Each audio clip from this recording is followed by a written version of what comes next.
From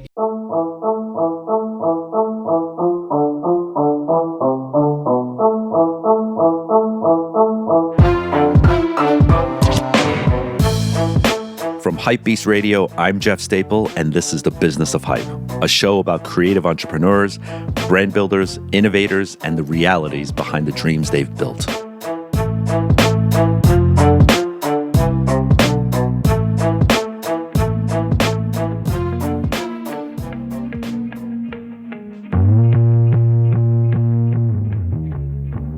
There are some Business of Hype guests who are household names, and we're allowed the opportunity to get an inside look at their process and story.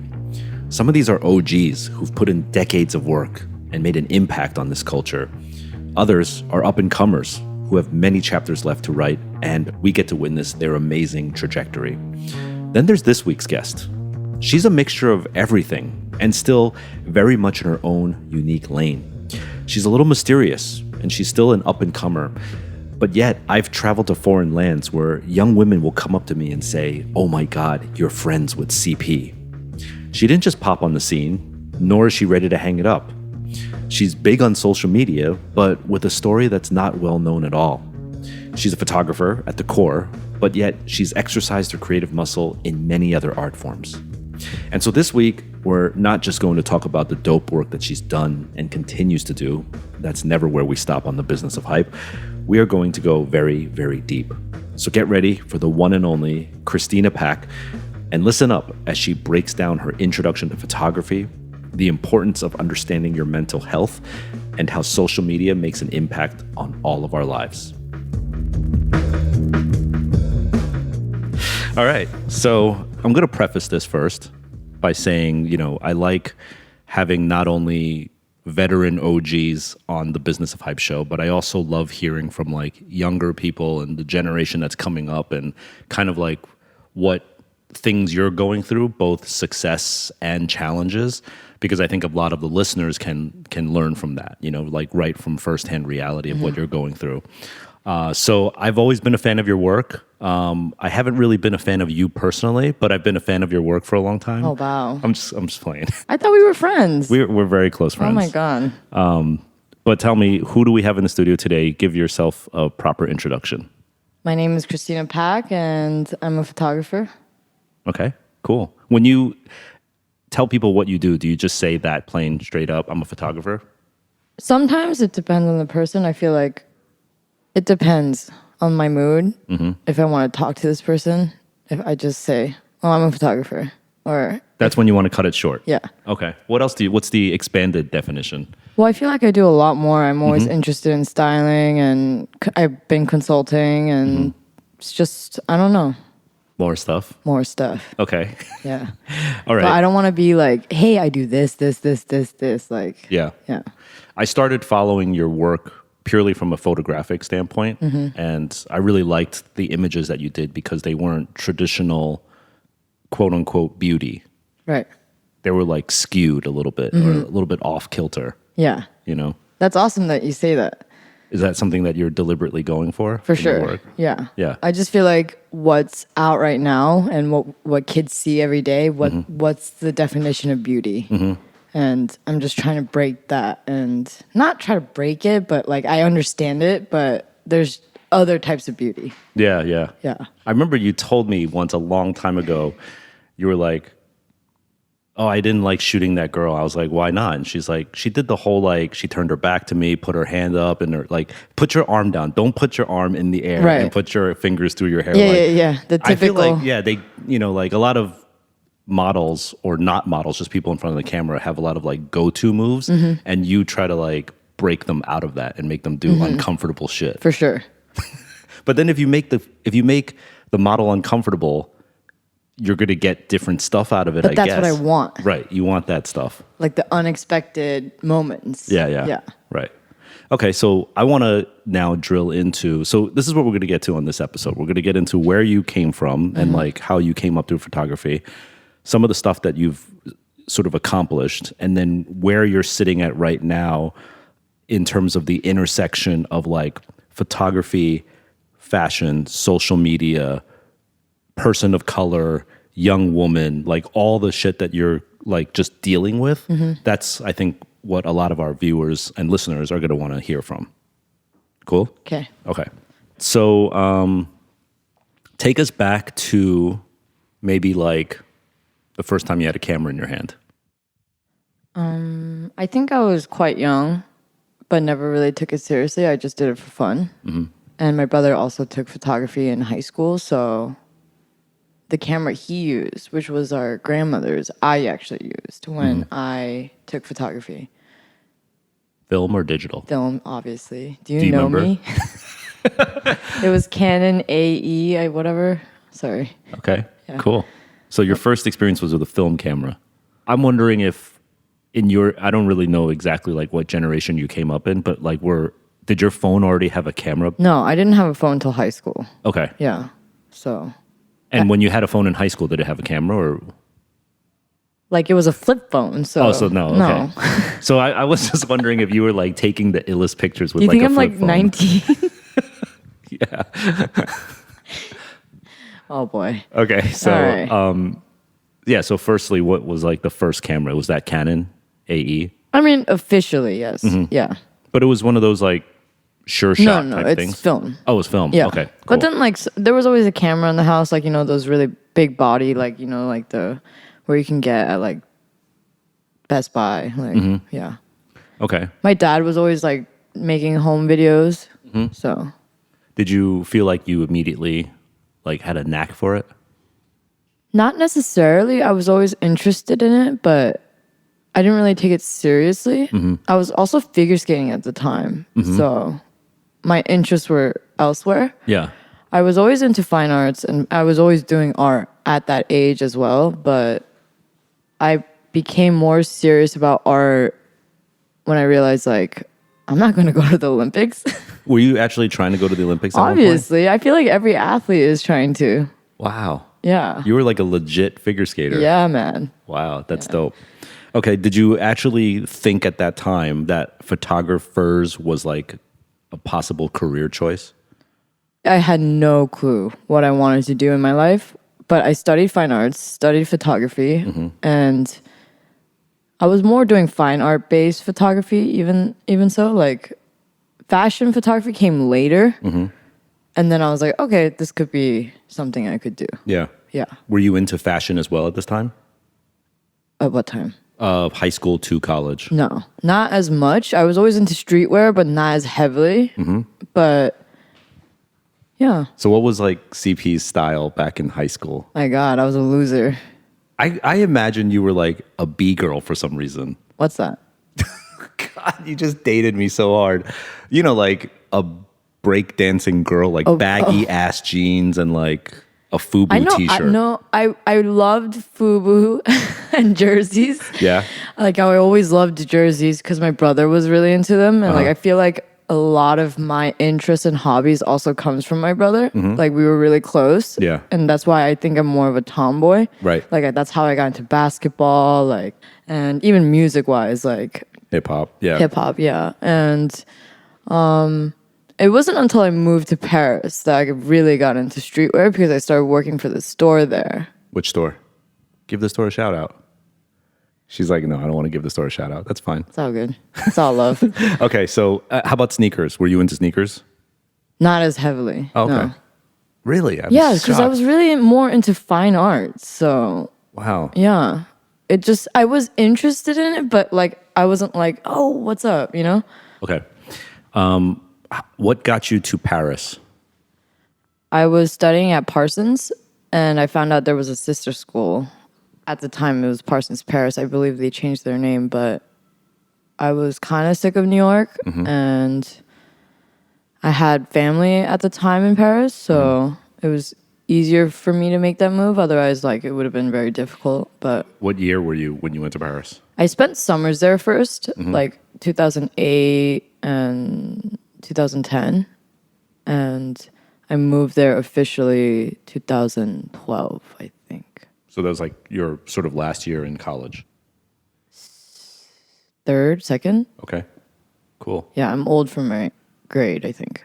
What did you like about Paris that you weren't getting in New York City?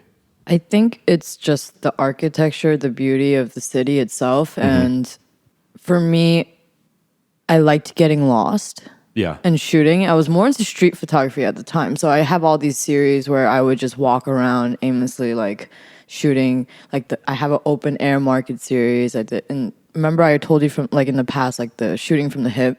Yeah. And so in New York, obviously you can't really get lost. You always know where you are. And the architecture for me, it's like, it's cool, but like not my cup of tea. Right.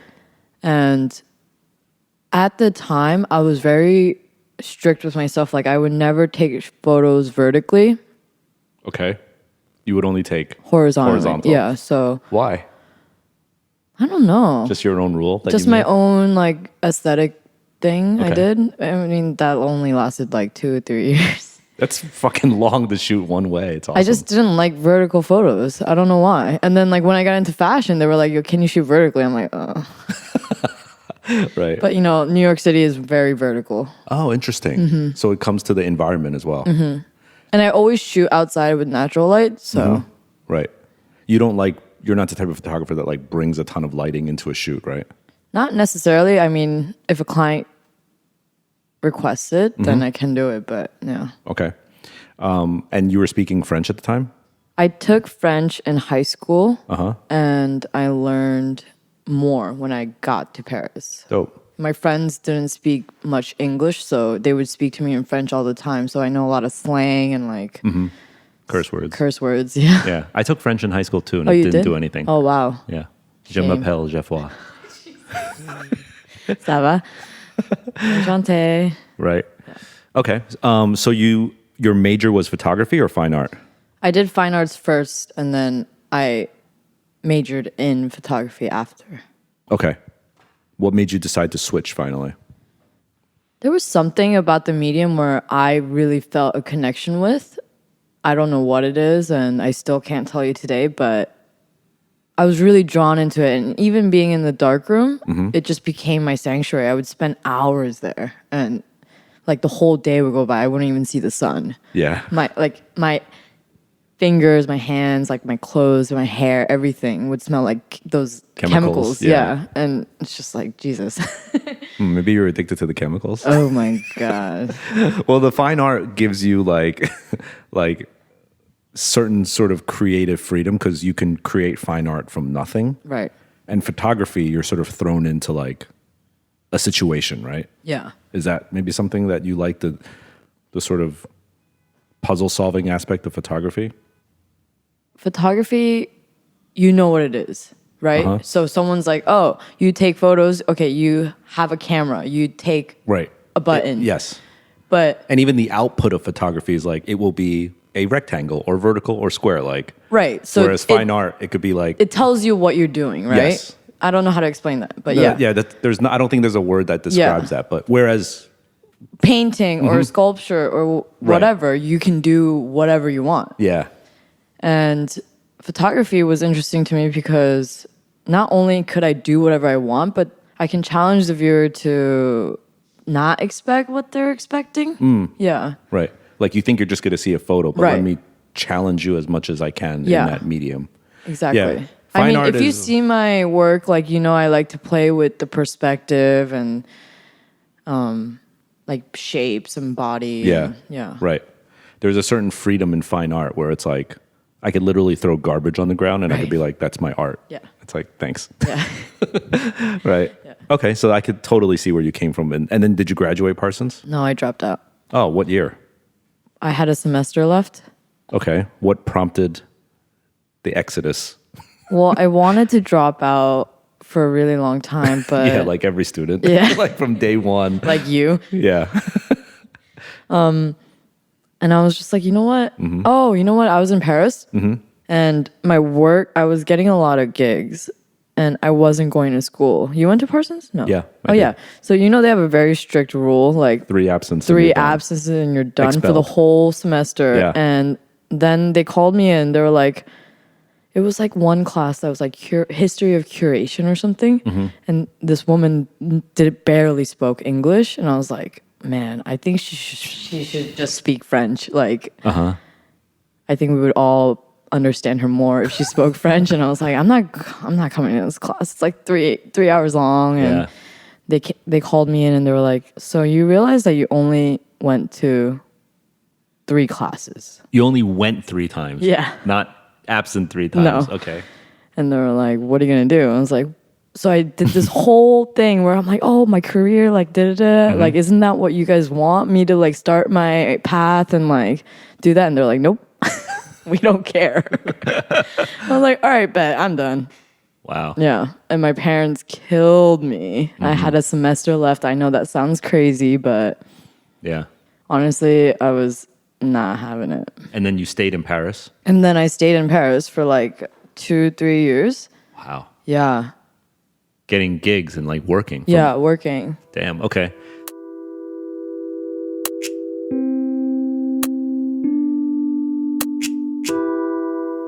In today's digital world, there are people who've become known as photographers simply because of the phone that they own and Instagram. I'm not knocking it. Some of these people really do have the eye to become a dope photographer. The phone was merely their gateway drug into their art form, and that might have been the reason why they advanced to become a professional shooter. Some own it and truly find their lane. Others fizzle out and take up a new hobby. Some gain a little following, and others even take that following to live an influencer lifestyle. The positive here is that it's made us all just a bit more aware of how we can see and contribute to this world.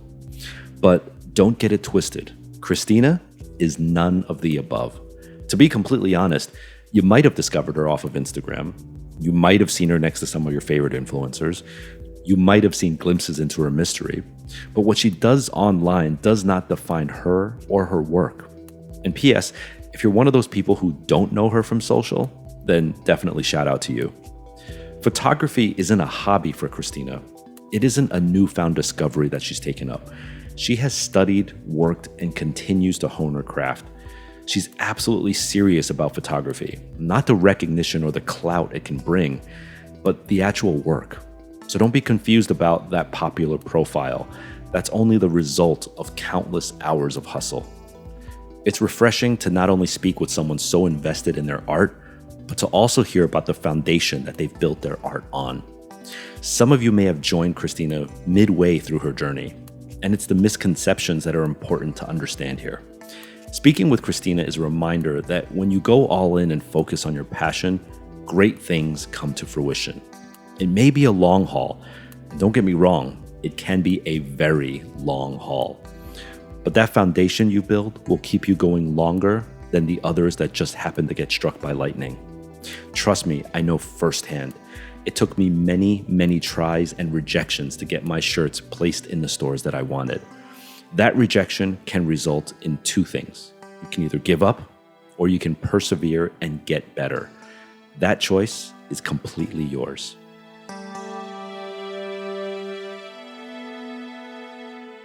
Can you remember those early gigs? What were they like? Like, what were you shooting? Getting paid to shoot? My work back then was so different. Like, I was more eager, I think. I was more hungry to, like, get my work out, to meet people, to connect people. So, give me an example of, like, what a client was. Was it, like, a magazine, a restaurant, like a hotel? Magazines. Or models? Models. So, okay. Yeah, my manager now, but he's a model booker, and he's reached out to me and said, hey, I keep seeing your work. I love how you shoot people. I want to send you girls every week. So that's actually how I started in shooting models. Okay. And that's also how I started styling. Okay. So I started styling the girls, mixing streetwear and high-end. Okay. And that's really how everything started. And just for those who don't know, it's very common, right, for a model booker or agent, model agent, to send a good photographer that they like, his or her girls, to shoot. And then you, the photographer, gets paid just to do that, right? And the most interesting part about this was that he said, don't shoot the agency way, like, you know, like front, back, 3/4. He was like, I want you to shoot them your way. So that really gave me a lot of freedom and like a lot to explore with. Right. And that was really fun. But those girls, like, usually come in all black, or their style wasn't like interesting. So then I just started styling them how I would dress. So Right. yeah. So you were also applying your look to Right. them as well. And is it true that models kind of don't have really good style on their own? No. That's not true? I mean, now it's cool. Oh, but okay. yeah, back then, like they would, I mean, it's also like you have to keep it simple when you go to a casting or a go-see or. That's true. You Yeah. shouldn't walk in like a peacock with all Well, the shit. now you can, but yeah. Back then it was Back then professional it was to very just more be professional. simple. Yeah. Right. Interesting. Simple, yeah. Okay. So you were applying your look to that and then you were getting paid. These are paid gigs, right? No. Oh, they're not? No. Okay. So what were paid gigs? This is like 8 years ago. I don't know. You can't remember. You must. You know could my memory. You could think about it. Take actually, your time last to think night, about it. China was like, I'm going to make you a shirt that says, I don't remember you. Or have we met? Or Yeah, sorry, think about I'm it. Dory. Think about like the first time someone gave you money to do a shoot. I can't remember. But you know what? CP Girls started, I think, from just shooting a lot of content and sharing my work. That landed me a lot of gigs. And HYPEBEAST reached out and was like, hey, do you want your own channel? So that's how actually CP Girls started. Explain what CP Girls is. It was a series every month or so, twice a month. I would pick a model, call them CP Girl, and style them in 5 to 6 looks. Mini editorial vibes, yeah. And then put it on High Snob. And it was on High Snob, yeah. And did High Snob discover you through your Instagram? Yes. Okay. So Instagram, I'm trying to also place when Instagram started for you. Was it like during college or after you dropped out? It was after I dropped out. So when I was working for that streetwear store in Paris, my boss at the time was like, why aren't you on Instagram? I didn't really get the app because at the time it was really big to put on those film filters. And I hated it. Because I shoot in film strictly, and I'm like, all right, this is fake. This is lame. This is corny. Yeah. And then people were like, no, you can post without a filter. It's more of like a Tumblr on the to go. Yeah. You should get it. And I was like, all right, fuck it, whatever. And so I posted without no filter, and then I asked my boss, hey, are you gonna follow me? And he was like, no, you're not popping. And I'm like, what? I was like, all right, you know what? I'm gonna make it my goal. You're gonna beg me to follow your stupid ass. So that's actually why I got the motivation to be, quote, poppin'. Right. And that was like 2012. So yeah. That's cool. I guess with the influence, this is my assumption, so correct me if I'm wrong, but like while you're shooting models and getting more into that like world, is that how you sort of started to assimilate more into the fashion world as well? Yes. Okay. So can you remember, and I know the answer is no already, but can you remember like when you like shot your first fashion show, like got invited to a fashion show to shoot? It was 2014. Ooh, I'm impressed. I remember Okay. because 2014. yeah. I was shooting for a magazine backstage at almost every show. And it was really cool at the time. It was a new experience. It was a new challenge. And I met a lot of people. And yeah. Yeah. It was hard, though. I don't know how photographers do it now. Well, explain for those who aren't, familiar with this world. So there's a fashion show, which is the thing that you see, this beautiful runway and all the models coming down in the front row. But magazines would ask you to shoot backstage, so covering the behind the scenes of what was happening. Hair and makeup, getting fitted, Right. the environment, yeah. And behind the runway, it's a complete zoo, right? Zoo, Right, like worse than a zoo, maybe. maybe. And you're covering that aspect. Right. Okay, and then so you're getting access to like all these other people in fashion, not Yeah. just models, but other people. Designers, stylists, models. How are you spreading the word about your work? Instagram. Yeah? So now, at this point, like Tumblr was already dying out and Instagram was kind of taking over. And I would just share my work all the time. Yeah. And people were just organically gravitating towards it? Yeah. Cool. Did you feel like... I think just because for me at the time, like Instagram, still today, it feels like a game. I think because I'm a photographer, I know what's visually pleasing and what's going to pop off and what's not. So it was more like a challenge for me. I'm like, hey, I'm going to post my lifestyle. Like I'm drinking coffee. Like, Yeah. So you think there's like a formula equation on how to make Instagram work? Yes. Okay, cool. Like even the whole grid thing. Mm-hmm. Yeah. Okay. And do you try to purposely break that rule sometimes and play by the rules at certain times? I'll give you an example. Like, I think sometimes for me, I know a picture that will pop off. Mm-hmm. And then I know that sometimes I just want to show some honest shit, some real shit that I know won't pop off, but I'm prepared for the fact that it won't pop off. Right. Now, when I share my work, it doesn't pop off more. Whereas if I'm posting a selfie. Yes. You know that you can just post selfies all day and your shit will pop off. Yes, which is super annoying. Yes. So you're deliberately not doing that. Well, remember I used to not post my face, and I was very strict for many about years, it. Yeah. Even my voice. Like, yeah, I broke that one. Yeah, you did. Vine was also really popular at the time. It was like 6 seconds, and if somebody recorded my voice, I would go ape shit. Like, yo, mute that shit right now. Wow. I was so picky and anal about it. It was just like, okay, I can't control this anymore. What was the reason why you were so anonymous with your face and voice back then? I just felt like my audience did not need to know what I looked like. That's why I also don't have a bio. Like, you just have to judge my work on itself. Why does it matter what the person looks like? Mm-hmm.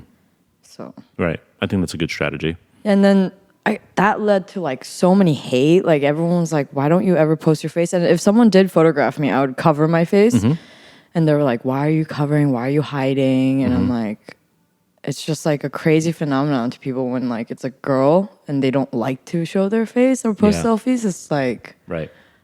You're breaking the rule of this is not how this works. It's like you're supposed to show your face. It's definitely like a reflection on shaming women in this culture. I think I know what you mean. If I can pontificate. Meaning if you're a woman and you're not willing to show your face, it's probably because you're ugly. Yes. And if you're somewhat attractive, you should be flaunting it and making money that way. It. Yeah, flexing, right? Yeah. That's what it is. Yeah. Right. So people thought it was weird. Right. Like, oh, you must have a scar on your face that you're not showing, that you keep covering. Yeah. Yeah, it's annoying as fuck. It's annoying as fuck. And I was like, oh my God. All right, fuck all y'all. I'm actually cute. I'm kidding. I'm not that cute. Okay. But even like, I was even like in public, I would always wear hats. Do you remember? Yeah, floppy hats that covered your eyes. Yeah, and stuff. like caps and like yellow shades. I was always covering my face. I just didn't really care. Yeah. You didn't want people to judge you because of your looks or anything. You just wanted it to be about the work. Yeah. Which I think that was one of the things that I really liked about your early stuff was that it was like, who is this person? There was like a mystery about it, but the work was so good that it didn't matter who the person was, to be honest. Thank you. Yeah.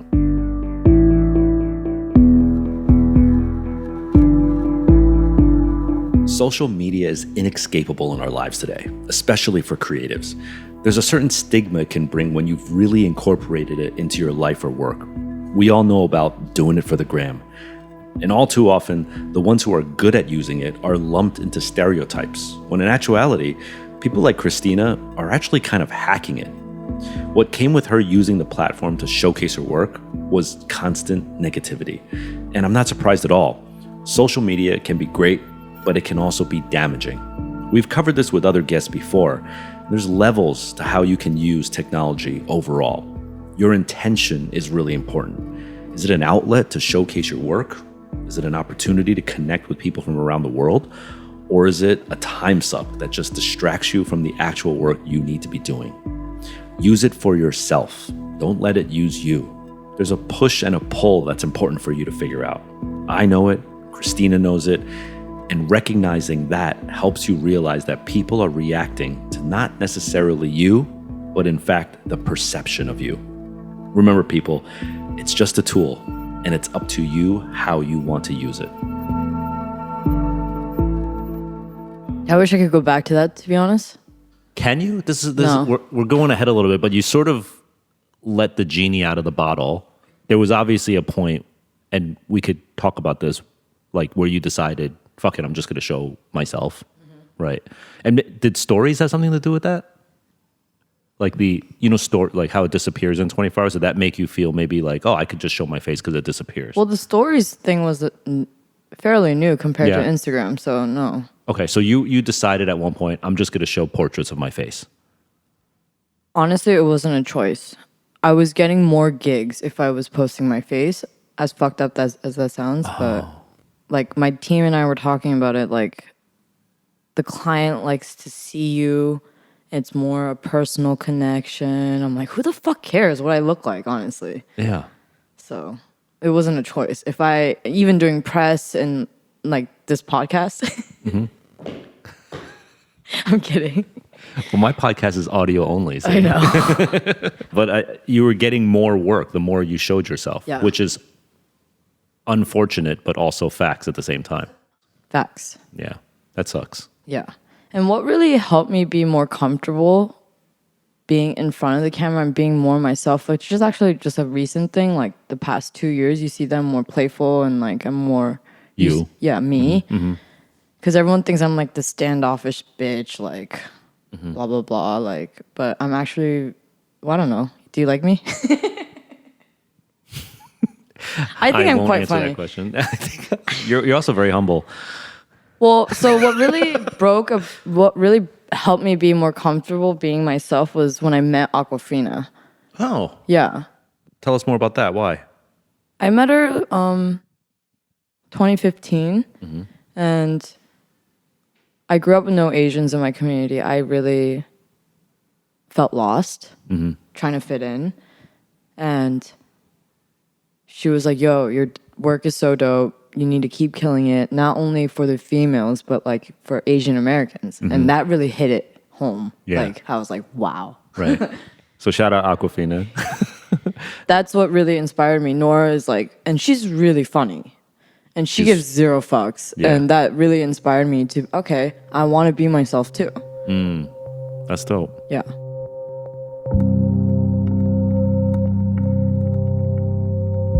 Representation. It's been such a major topic of conversation in recent years, but there's never a time we should let up. It's important to know that what Christina does, what I do, and even what you do will eventually influence and make an impact on someone. Big or small, does not matter. We may forget this at times, but this reminder that Christina got is so true, especially coming from Aquafina, someone who herself has recently broken so many barriers for Asian Americans. I think back to myself, and I was in the same exact position. I didn't see people who looked like me in the places that I aspired to be. And when I finally did, it was so eye-opening. Like, wow, that could be me. He looks like me, and he's doing what I dream of doing. For me, that person was named John C.J. And then it was Hiroshi Fujiwara. And to now come full circle, where I can build a platform that I can share their important story on, it's an amazing blessing. And while passing that knowledge down to the next generation might be super dope, it also might very well be the reason for living.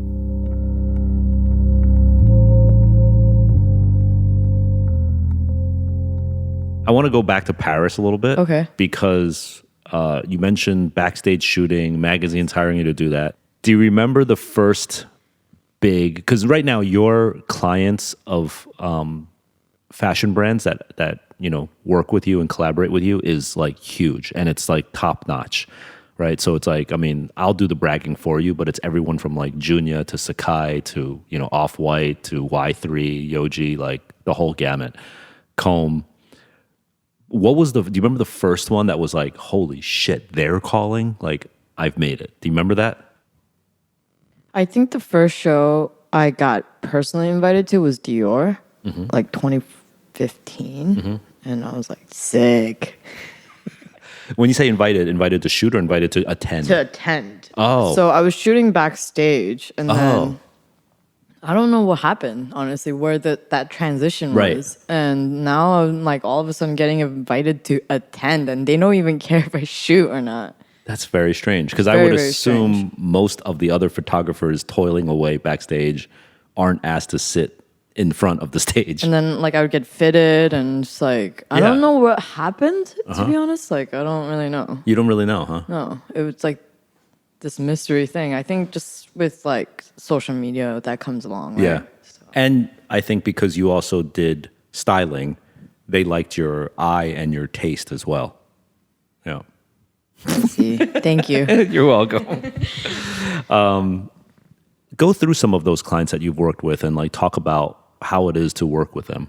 Like, and you could pick which ones you want. Because these are people and brands and designers that a lot of creatives would like cut off their arm to work with, and like you're getting invited to be fitted and get stuff. Like Yoji was really sick for me. Like Yes. I remember shooting backstage for Yoji and I was like, this is a really cool experience. And the whole team, meeting the team, and then all of a sudden getting invited to the shows, sitting front row and getting styled. Like I'm just like, wow. Mm-hmm. Like, did you already know back then what Yoji meant?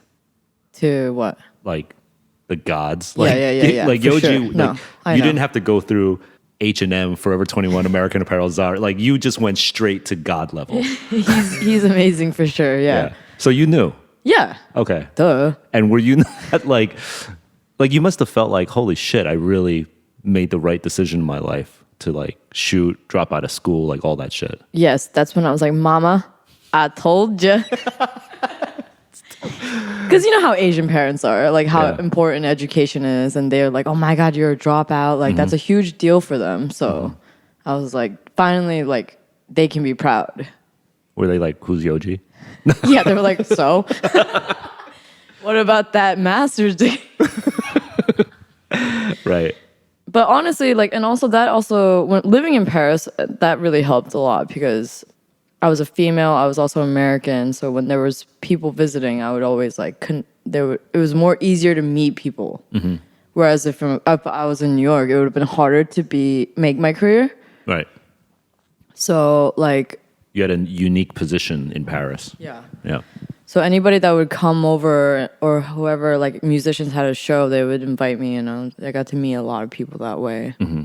And Virgil and I had a lot of mutual friends, and he hit me up one day and he was like, oh, I'm going to start a new brand. And at the time he had Pyrex. And I was like, oh, you mean like a newer version of Pyrex? And he was like, no, I'm going to do like women's wear, like high end. I was like, word. So we shot the first lookbook and we've been working together since. Wow. And that was the first Off-White women's collection? Yes. Okay. When you were first introduced to Virgil, were you like, it's funny because right now you have to put into perspective, like especially the listener, like everyone knows who Virgil is and what he does today. And it's like, again, entering God level status. Right. But when you met him, were you already like, holy shit, Virgil? Or were you like, oh, it's Virgil? Like, I don't know where he was in terms of reputation during Pyrex era.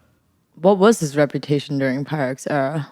I think he was so cool. I don't know. Yeah, right. Yeah. He was doing great work for Kanye, and I thought he has an architecture background, right? Yep. Yeah. So I thought that was really sick.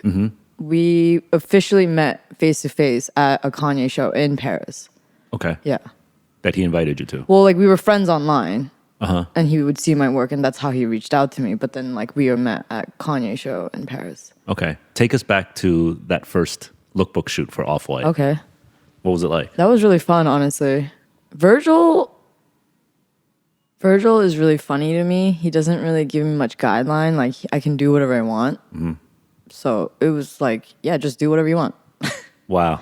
And we shot this editorial vibe. Yeah. In Paris. And you really just like took control of it. It was fun. Are you proud of it?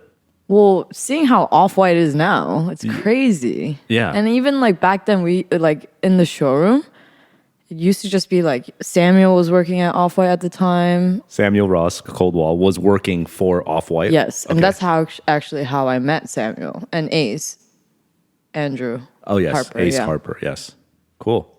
For those listening right now, not that this is a shameless plug, but you should listen to the Samuel Ross episode of Jesus. Business of Hype. No, because he tells the other side of the story of how Virgil contacted him. Oh, okay. And it's breaththtaking, like how he describes it. Yeah, So sorry it's I dope. haven't listened to any of these other podcasts. That's all right. All right. You're too ADD. I know.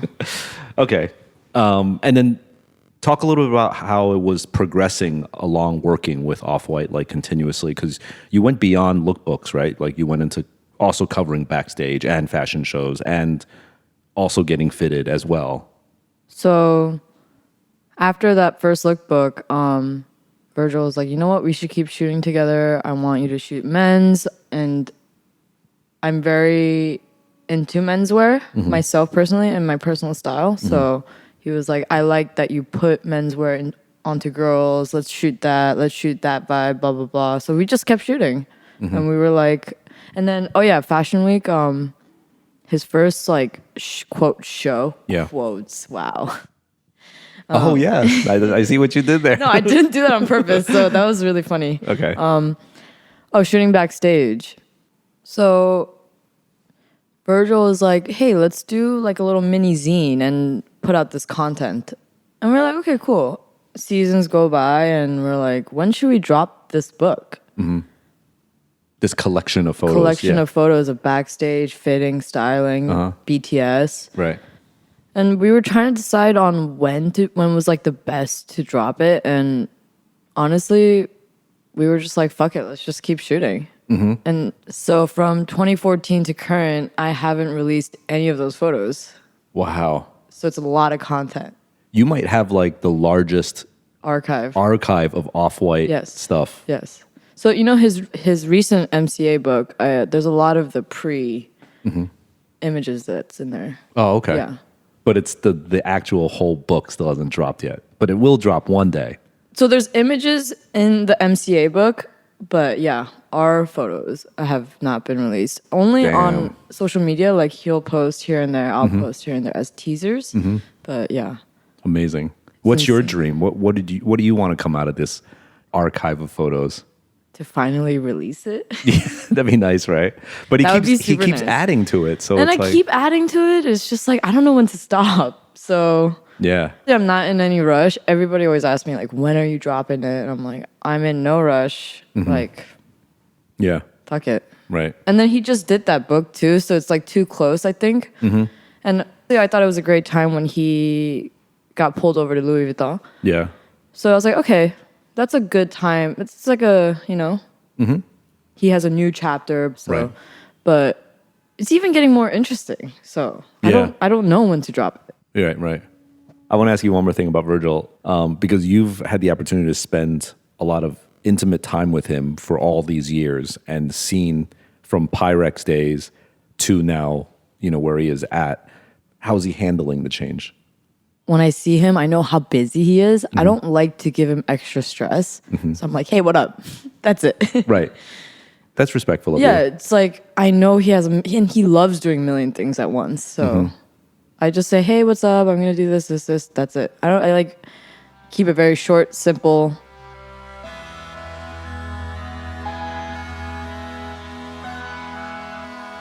Christina and Virgil working together is a perfect example of real recognizing real.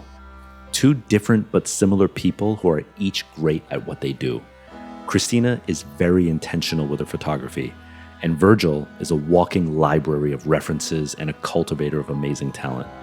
This is often a great mix, someone with a purposeful eye and another person with a distinct vision. What I love about the business of hype is we hear what goes on in between the IG posts, in between the group shots of everyone at a Paris fashion show or the DJ sets at the after party. There is real, serious work being done.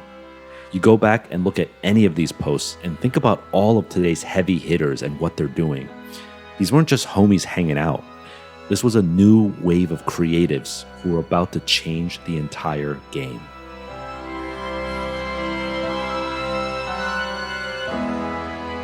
What year did you start branching off into like your own merchandise?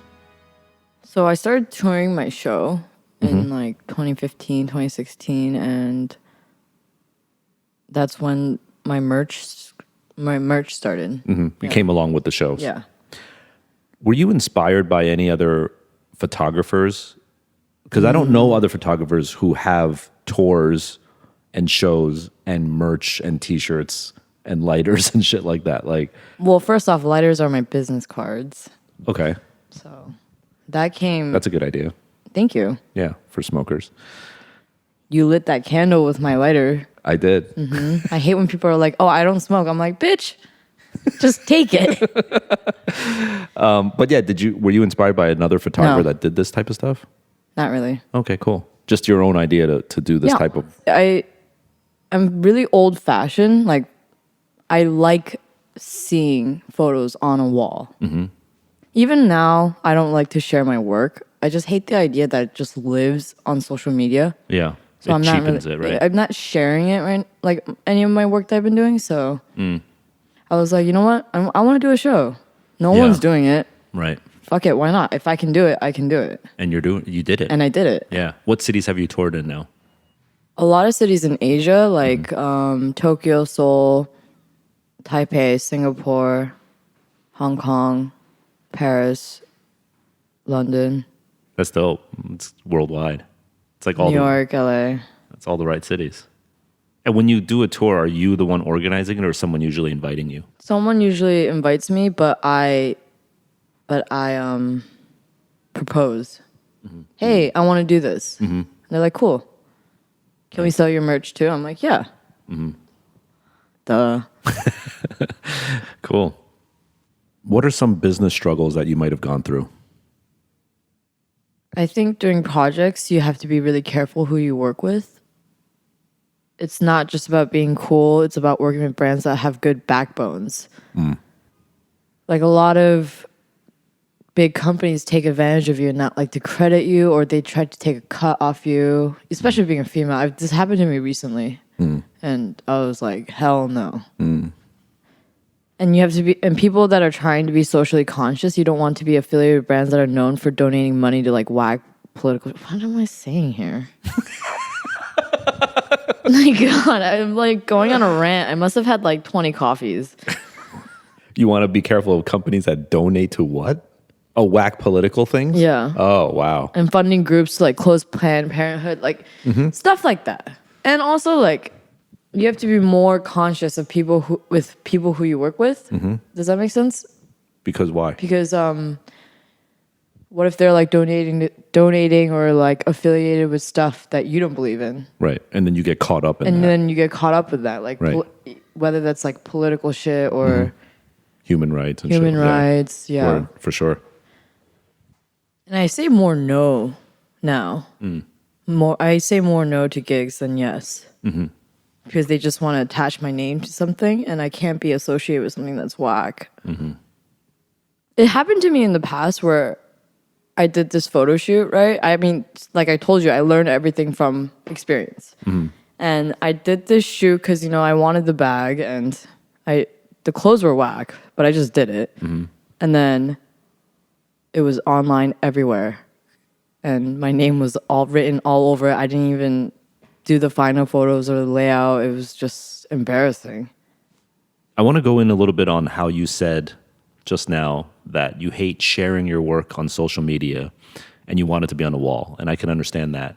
But from my perspective, as a viewer and not as your friend, I want to see you post more of your work on social because I'm there and I want to see it. And I also want people to know that you are a actual skilled photographer. Yeah, people think I'm a blogger right now. Right. Yeah. Like that you're not famous because you hang out on the beach all day. Right. So I want you to post more. But I can That's see what your everybody point of says, view yeah. that you don't want to post. Yeah. So how do you solve this? If I knew, If only you knew, right? only I This is life's big question, isn't it? man. I'm in a phase right now where I just don't want to share. Damn. Yeah. And that's sad for everyone. I know, right? So sad. Too bad. I'm kidding. I think you should post. I'm honestly so sick of social media. I know, but it's like, you remember back in the day when like you'd have to make comp cards and like hand them out to agencies and shit? Yeah. Just think of Instagram as just that. It's just I know, it's your portfolio now. that's it. Yeah. Yeah. So don't overcomplicate it. And the people, both corporate people that have checks and the young people that you want to inspire need to see your work. Too bad. I I don't know. Photography means a lot to me. And sometimes I just want it for myself. That's dope. Back in the day, it was more about sharing and inspiring others. And that's why I became an artist, because I wanted to inspire others. I wanted to connect people.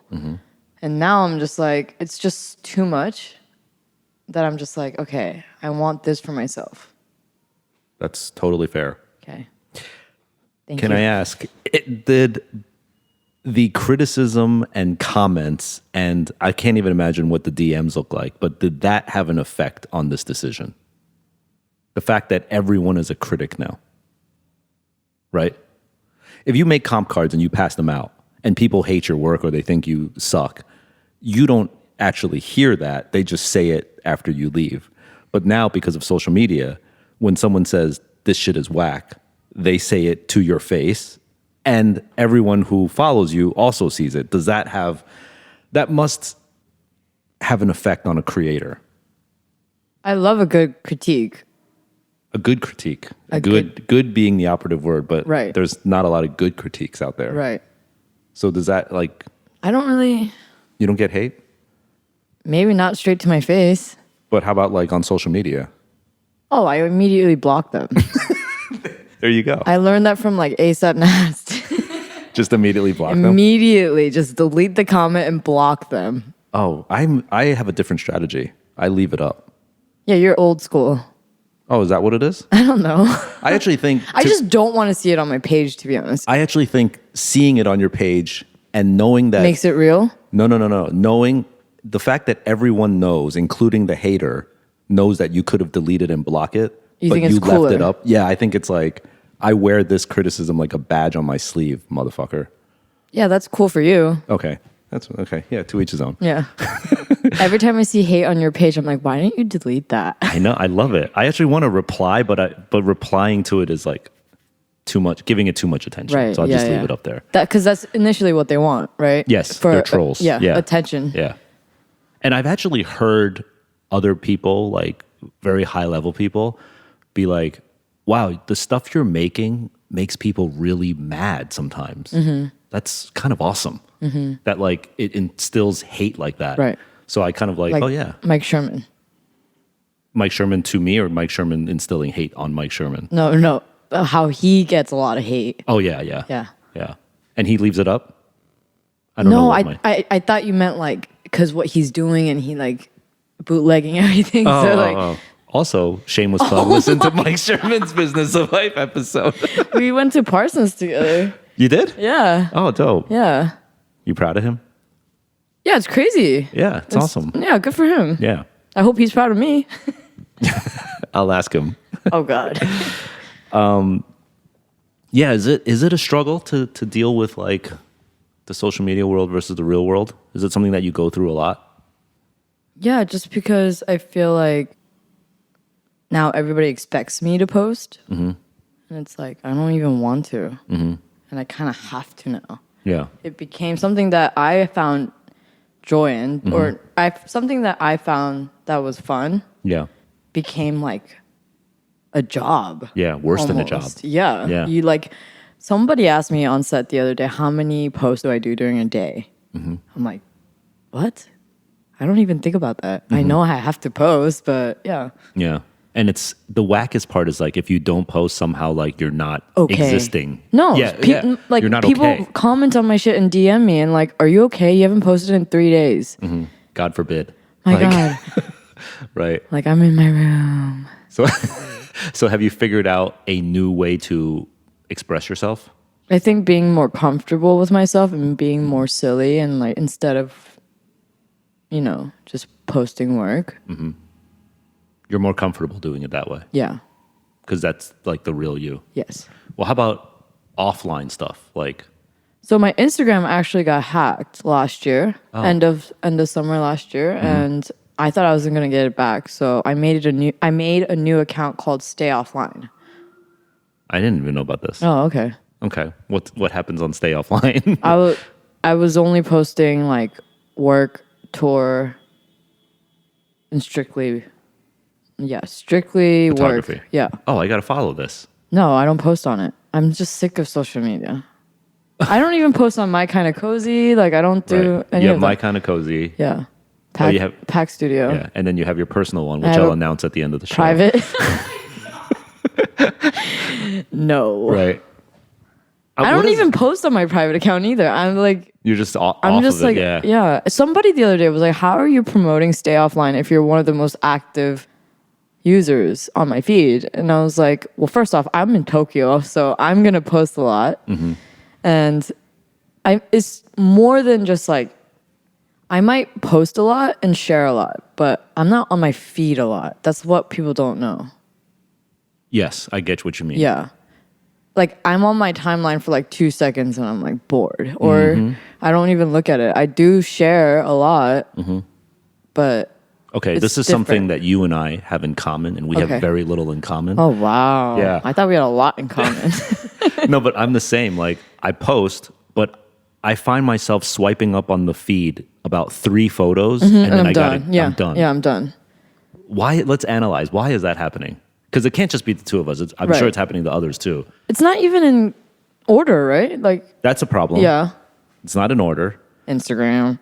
Yeah, I'm gonna get that guy on, by the way, who can make this change. Oh, wow. Ads, right? They suck. And then I think my theory is that it goes into some of the things that you were talking about earlier, which is the formula of making things pop off. And when a lot of people figure out the formula, then everything starts to sort of look the same. And that's where hype comes in, right? Yeah. Yeah. Yeah, no offense, hypebeast, but that's where hype comes in. And everything starts to look the same. And the other thing that's really annoying to me is because it's out of order now. You ever have Instagram like serving you this? You've seen this already. Like, I already like this photo, or I already saw my friend post this, and then it just shows it to me again. No, I've never seen that. Oh, that's really annoying to me. Yeah, wow. Because then I'm like, this is a waste of my time. Right. Now. Yeah. Yeah, no, I've never seen that. Maybe okay. I'm not on it that long enough. Right. Anything else you want to add to that? I think I've always tried to like control everything, and I was very sensitive about a lot of shit, and it really affected my relationship with people and my career, I feel, and I'm learning this now. And yeah, I was very controlling. Like if something didn't go the way that I wanted to, I would flip a shit, or like I would be a bitch. And I think that was a huge problem for me because I became this like alternate person. I just don't like to waste time, and people might say I'm like a difficult person to work with, but now I'm just trying to let it go and not be so concerned about things I can't control. And that changed my life. What prompted you to do that? Just reality check. I was like, all right, this is not me even. I love meeting people. Like, when did I become such a bitch? Like, honestly, it's also because I don't have good memory, and people take it really offensive, like if I don't remember them. Right. I have a bad memory too. Yeah. Yeah. Honestly, this might sound really corny, but so I moved around a lot when I was a kid. So I photographed things to remind me, kind of. So that's kind of how I like photography. It's your reminder. Yeah. So if I didn't shoot you, I'm not even now if I shot you, but yeah. If I didn't have an intellectual conversation with you, I'm not going to remember you. And also if I didn't take a photo of you. Wow. That's deep. It is deep. Do you catalog your photos and oftentimes take a look back at stuff? For sure. It's been important for me to try and work through the obstacles that have come my way rather than being defined by them. Can you give an example of an obstacle? Like being in the public eye. I hate it. Yeah. And that hatred at one point in your past defined you, but now you're trying to move past it by just accepting it. Being able to connect people, which I really love, because of the work I've done or anything. Yeah. And being in the public eye does make me uncomfortable, but it's worth it to me because then people can share stuff, like can share relate it. Yeah. or be inspired. Right. That's another thing we have in common. That you don't like being in the public eye. It's not my natural DNA to be in the public eye. I hate it. Like, I hate doing that one-to-one thing with you. Yeah. But I realized that, and you've obviously come to this realization now, is that there's a greater good in getting over that uncomfortableness because there's so much positivity both for the other people and for yourself in doing that. Yeah, and Aquafina really pushed that for me. Because she was right. There were not that many females, especially as an Asian American as well. Yeah.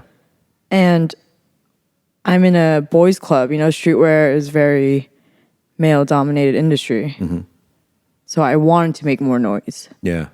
And in order to do that, you have to step out. Right. Yeah. Even, I always feel like in life, you have to feel uncomfortable, even in work. Like, if you're too comfortable doing something, that's not right. Yeah. You got to push yourself. Yeah, you have to push yourself. Take some CBD oil, you'll be fine.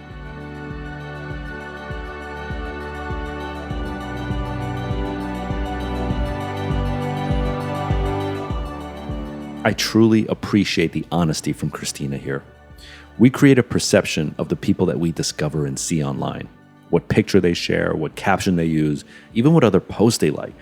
All of this is used in a way for us to define others, and it's all just for our convenience.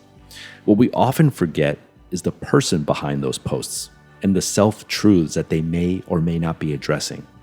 Christina admits there are things that she felt she needed to change, and it's great to hear that she's exploring that on her own terms and in real time. There are some things that simply cannot change and are out of our control, so we need to figure out life from there. In the business of entrepreneurship, it can definitely have major highs, like the wins, the new work, the praise, but it can also have major, major lows. The hustle can be an emotionally and mentally taxing endeavor to take on. And sometimes it's just you and only you experiencing those ebbs and flows. So hearing other people speak on it, some of those hardships that they face as well, it definitely helps out a lot.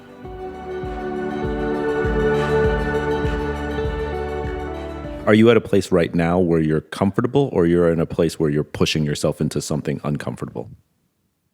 I'm always pushing myself to things I don't want to do, like this podcast.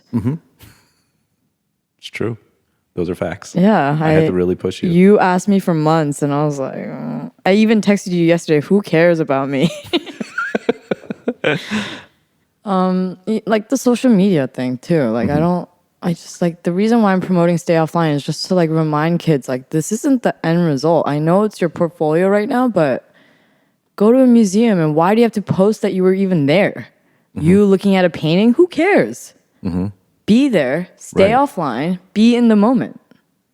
I think it's getting too much, and like sharing and constantly oversharing.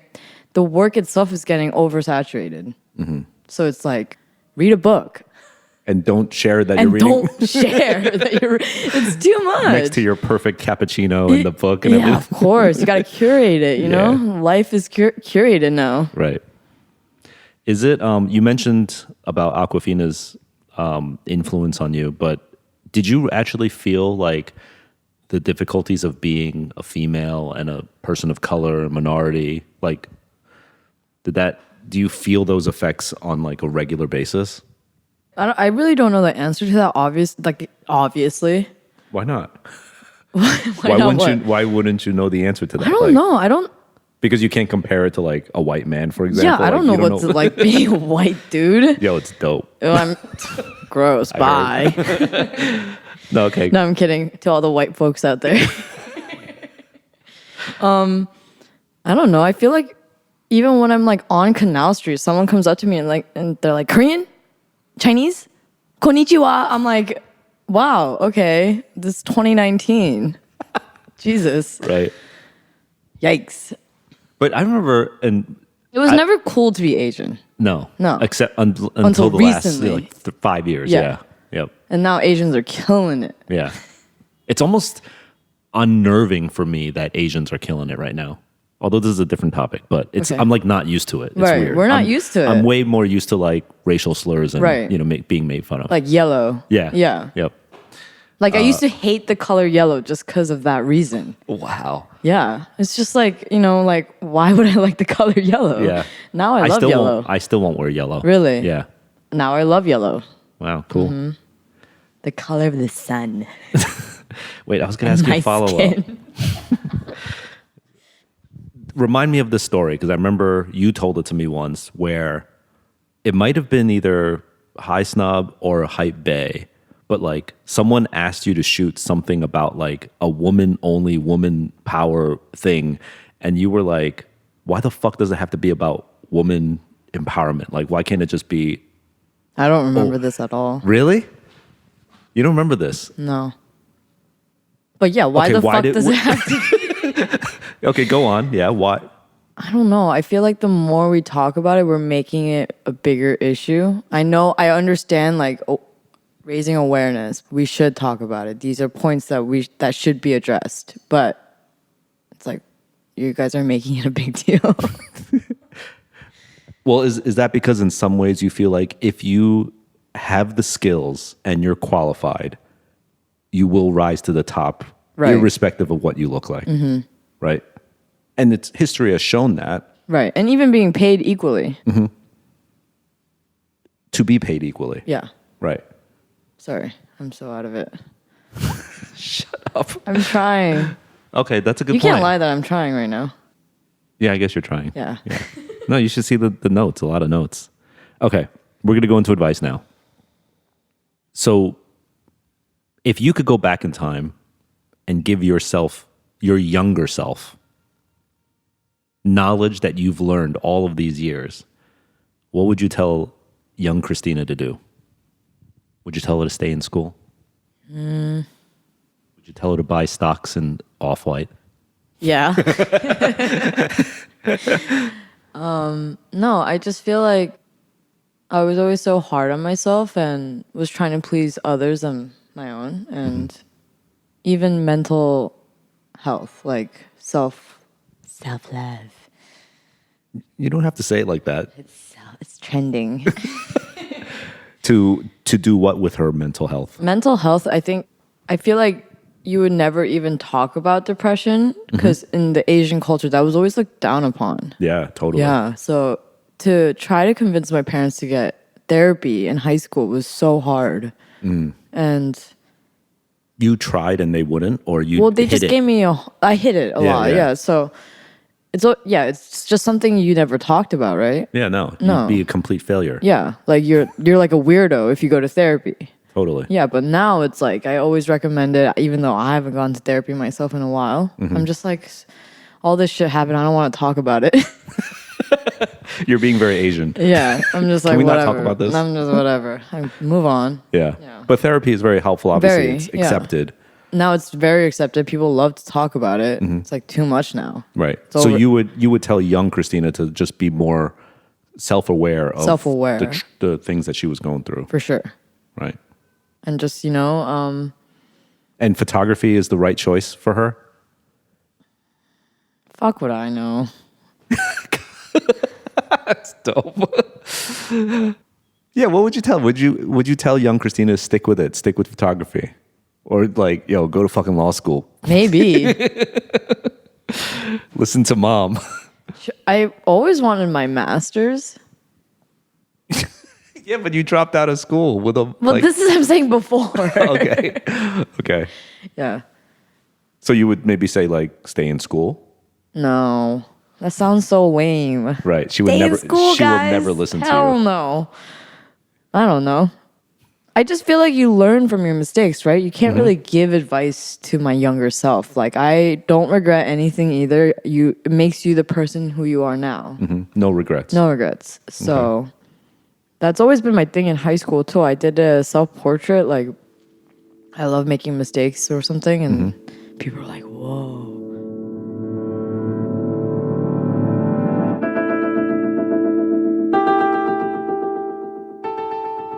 There are going to be so many people during your journey that will tell you to do this, and tell you to do that, and tell you to pivot, think through your idea in a different way, or tell you to try something totally new. I'm sure at times their intention is to help, but it all comes down to you and what you want to do. No one should have the power to waver your decisions.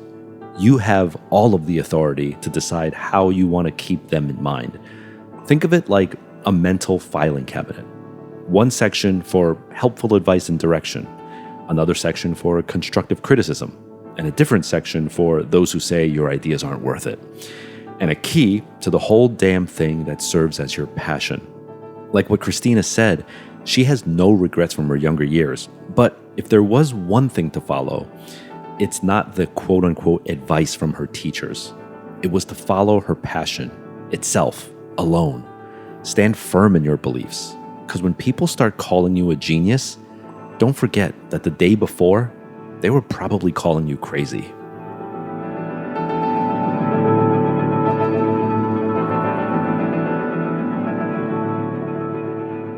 The advice I would give to myself, maybe just to stick to what you're passionate about and to care less what other people think. Mm-hmm. I was more into my fine art based, and I feel like art, no one cares about art these days. And it's more about hype. Uh-huh.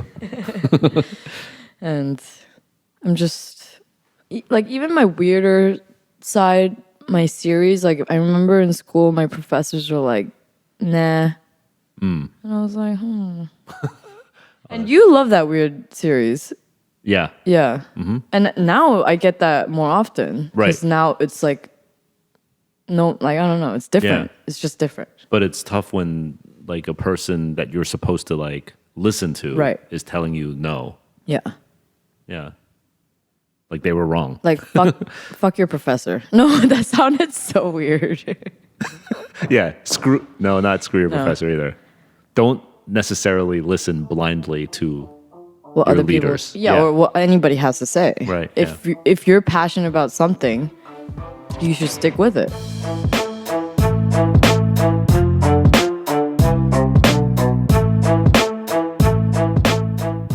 Hey, thanks for listening to this very deep and emotional episode with the ever-talented Christina Paik.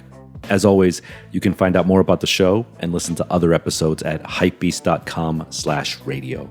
You can also subscribe to us on Apple Podcasts, Spotify, or wherever you listen. I personally use Anchor FM.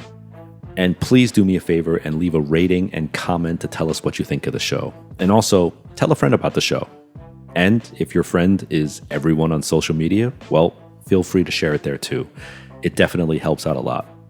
We occasionally do answer listener questions on this show, so if you have a question, shoot it over to me on Twitter. I'm at Jeff Staple. The Business of Hype is created in collaboration with Bright Young Things. You can check out their work at byt.nyc. Our director is Daniel Navetta. Our audio engineer is David Rogers-Berry. Our associate producers are Sydney Pacumpra and Christina Hong.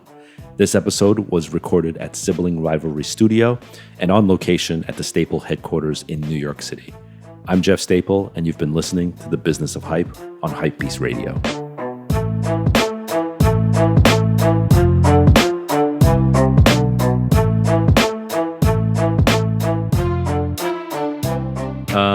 Hey, let's see what the fans want me to ask you. Oh, okay. So before we started this, Christina went on her IG stories and said, we're doing this podcast. And then she asked her followers to see what I should ask. So let's see if there's any good questions there. Okay, there's good ones. Let me see. I just want to ask you. So now I have your phone. Yeah. I didn't even get to see. These are great questions. Okay, oh, God. So we're going to do, this is awesome. This is the first for the Business of Hype. Live audience Q&A via social media. Okay, this comes from @KyleCA. What is the one thing you don't like about the fashion world? How fake people are? Yeah. It's pretty fake. Mm-hmm. Okay. Like I keep my friends really tight. Like I have a small group of friends and I might have one fashion friend. Mm. Yeah. Ouch to those fashion friends listening. The burn. @AndyKim47. I don't know if you're allowed to say the users. I think I am. Okay. @AndyKim47. Because when you post, when you share that question, they become anonymous. It doesn't matter. Okay, whatever. Yeah. I'm just letting you know. Okay. So these people might not want to be shouted out right now. Right. That's what I mean. I'm doing it. Okay. @AndyKim47. Inspirations? I hate this question. Okay. Why? You don't like giving up who inspires you? I mean, it's just everyday shit, right? Okay. Everyday living? Mm-hmm. You could say me if you want. Yeah, you inspire me. You're killing it for the Asians. Like, okay. That's good enough. That's good enough answer. At Cho on the low has asked, do you fold your shirts or hang your shirts? Great question. It is. You're loving it. I hang the shirts that I love, which is a lot, but I fold the ones that I go to gym in. Okay. Yeah. Fold the gym clothes. Got it. Fold the gym clothes, but hang the ones you wear like on a weekly basis. Okay. Good. At Creased Stacks has asked a good one. How do you know when you're satisfied with your work? Are you ever really satisfied with your work? I think I've projected that a lot of times in past interviews. That you're not, or that yes? I'm never satisfied. Okay. Is So it a true projection that you're never satisfied, or sometimes you are satisfied? No, never, because I feel like I could always do better. Is that an Asian thing? Yeah, underachiever type thing. So you've never posted a thing or produced a photo where you're like, that is fucking perfect. Well, obviously I got them. Like sometimes I'm like, yeah, that was money. Nice. I'm like, yeah, that's a fire shot. But I'm like, no, I mean, I always feel like you can always do better. Yeah. Okay. At KMMNNJG has asked, what did you do when you were 20 and what were you thinking when you were 20? I mean, she's 19 right now, so I don't know. Everybody, I'm not. Okay.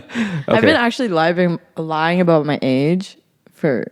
Because you're Korean. No, I've been saying I've been older. Oh, really? Yeah. Funny. Yeah. Well, okay, so do you mind saying your real age on the air? Yeah, sure. How old are you? I'm actually 29. Wow, okay. I'm turning 30 in January. So that was like the first time I was going to come out and be like, this is my real age. Yeah. I've been saying I've been 30 for 3 years. Wow, okay. I lied about being 26 for like 3 years, yeah. Okay, so 20 was a decade ago. What were you thinking when you were 20? I guarantee you, at KMMJNJ, she does not remember. I don't remember. Okay, that's easy. At Young Werby asks, what color tutu would you dance around in all day long? Red? Okay. I don't know. At Soji asked you, because you're an expert at this, is a hot dog a sandwich? Yeah, like how the fuck would... Is that even a thing? I've never even heard of that. Okay. Is a hot dog a sandwich? What Is hot dog a sandwich? He's asking you. I've never heard of this. Is that a no? I mean, I guess. I don't know. Okay. I've never even thought about this. I mean, there's bread and meat, so... By the way, at Samantha Boys said, hey ho. Oh, what up, ho? Okay. That's my wife. Let's wrap it up with at Kurt Benzio. Are you happy? Man, these are some deep questions. Like the hot dog a sandwich. That's the problem with depression, right? Actually, my therapist used to ask me that every day, and I flipped on him, saying, can you not ask me? Because it's not going to change. So I assume the answer is no, you're not happy. I mean, no. Oh, man. But I'm good at faking it. Like, I remember I posted a video of me dancing like Paris Fashion Week. Remember my friend that does all those videos with the music, and he's changing street style photography. He's doing those street style video with the music. What's his Instagram? I don't know. But remember we were at that restaurant and the Asian cat was like, oh, you're Jeff Staple. Mm-hmm. And I told you, I showed you his profile. Yes. So he got me so he's going around street style photographing people, but now he has a speaker on his backpack and he videos people dancing. Mm-hmm. And which is really cool because it's like a fun time, everyone's there, so it's a different vibe, right? Instead of like, oh, look what I'm wearing. Mm-hmm. And I reposted this part of me dancing and someone commented if I could be this happy. Mm-hmm. And I was like, oh, I'm just faking it, bro. Aw. Yeah. Oh, poor CP. But have you isolated what's blocking you from being happy? I mean, that's the thing about depression, no? You don't know. You don't know. So you don't know. And you're officially depressed. For sure. No? I don't think so. You do a really good job of like... It's been such a thing for me, like for a really long time, that I'm okay with hiding it. Even with my anxiety and all of this shit, you know? Yeah.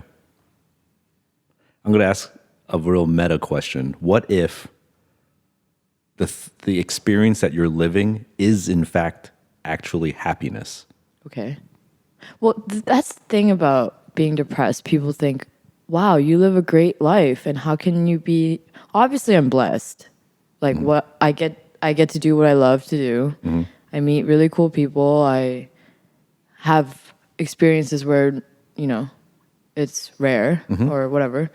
And I am blessed to be in these situations and what I'm doing. But it's not like I'm not saying I'm not grateful or blah, blah, blah. It's a different... Totally. It's like all these... Look, it's a different... like, and I think also with social media now, like everybody compares to everybody. Like, it's a game. Yeah. Yeah, and like even being Asian, okay, well, if you're this Asian girl, you're compared to with another Asian girl, like it happens in casting too. So I mean, it happens in real life. Yeah. Yeah. And I think it's irrelevant. Like the fact that you have blessed opportunities and you meet amazing things and do great things doesn't mean that you can't also be depressed. Like they have no relevance to each other. But then people love to like push your buttons and be like, wow. Yeah, you're not grateful for that? Right. I'm like, obviously I am. But that's the thing about depression. You can't control it and you're sad. You're sad. Right. Therapy is really important to me too in talking about mental illness or depression and anxiety and all that stuff because it was so looked down upon. It was not cool to talk about it too. So I like that it's trending right now. Why don't you go anymore? Like I said, like I just went through all that shit. I don't want to talk about it. I don't want to relive it. 2018 was like the hardest year for me. What was going on? A lot of friends and family had passed away or got sick or committed suicide. It was literally back to back. It was insane. And this was literally the whole year. And I think I just like drove myself into work so much. And I kind of became a mess. That's why this year, 2019, I took off tour. I didn't do the whole circuit, and it's like my first try to work less. Yeah, working less. I skipped Women's Week March. It was my first time missing Fashion Week since 2014, since I started. And I think I needed time to heal. Yeah. You know, when your house is a mess, your brain is a mess. I think that's what really related to me. And also I was traveling so much, I didn't have a home. Right. I was living out of I'm still living out of boxes. So I don't know when I'm going to open those boxes, but yeah, you're trying to just clean up your life, literally and mentally too. Right. And since I was a mess, I was projecting anger towards other people when I wasn't okay. People think I'm like this boss, standoff, or like tough guy, right? But I'm really not. Yeah. It's just like how I protect myself. Because, you know, in friendships and relationships, like when you fight, it's when you care, right? And I feel like that's what was happening with my work. Yeah. I was fighting all the time. It's because I really care. Right. Because if you're not fighting, you don't really care, right? But it's also when somebody gets too close to you, you push them away. It's like you're trying to protect yourself. Yeah. Well, it's deep that you were able to self-analyze to get to that realization. Yeah, so this year, it was really good timing for me to take the year off and not tour and do the whole thing. Like, yeah. Cool. Well, thanks a lot for your time. Bye. Thank you.